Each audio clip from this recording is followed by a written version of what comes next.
You wake up in the middle of an incredible dream, a whole world, a whole story, vivid enough to feel real. For a moment, you're convinced you'll remember every detail.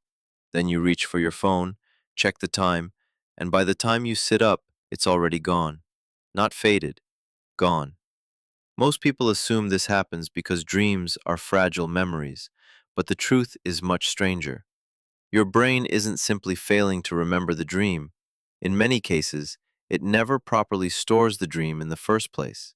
Think about how odd that is.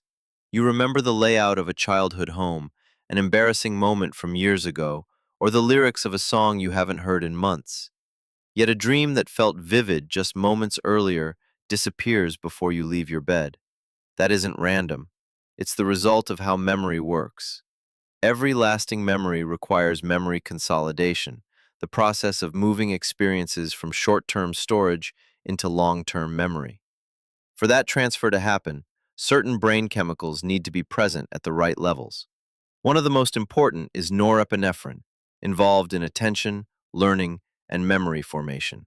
Research by sleep scientist Allan Hobson revealed something fascinating about REM sleep, the stage where most vivid dreaming occurs. During REM, the brain is almost as active as when you're awake. Areas involved in vision and emotion become highly engaged. However, norepinephrine drops to its lowest levels of the day. As a result, the brain struggles to create lasting memory traces from dream experiences. In other words, you're often not forgetting the dream. It was never fully recorded to begin with. But if that's true, why do some dreams remain clear? The answer depends on timing. Sleep researcher Francesca Siclari found that when people wake up directly from REM sleep, the memory briefly survives in short-term storage. If you immediately focus on it or write it down, you may transfer it into long-term memory. But that opportunity is incredibly short. The moment you check a notification or shift attention elsewhere, the memory is overwritten. It's similar to working on a document that was never saved. The dream disappears because you missed a tiny window during which it could have been preserved. That leads to a bigger question. Why does the brain spend so much time creating dreams? Neuroscientist Matthew Walker suggests dreaming may not exist primarily to create memories you keep. Instead, it helps the brain process memories that already exist. During REM sleep, the brain reactivates emotional experiences from waking life, gradually reducing their emotional intensity for more efficient storage. The brain is reviewing and organizing information while you sleep. The goal isn't to preserve the dream itself, but what the brain learns from the process. The dream is more like a visible side effect of deeper mental work. This explains why dreams feel strange.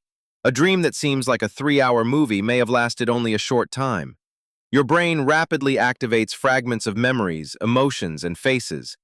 Rather than experiencing disconnected pieces, your mind automatically weaves them into a story, improvising meaning from chaotic fragments. You've probably had tens of thousands of dreams, yet remember only a fraction. That isn't evidence of a broken memory. It's evidence the system works as intended. Imagine if every dream were stored like a real memory. You'd wake up carrying countless experiences that never happened. The boundary between imagination and reality would become harder to maintain. Forgetting dreams allows you to trust your memories of real life.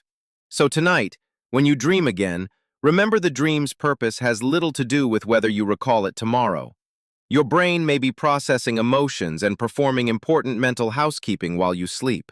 The brief images you catch after waking are only a glimpse of that hidden process, simply traces left behind as your brain quietly finishes its work. That's why the incredible dream you were certain you'd remember can vanish within seconds of opening your eyes. Not because your memory failed, but because your brain never intended for it to stay.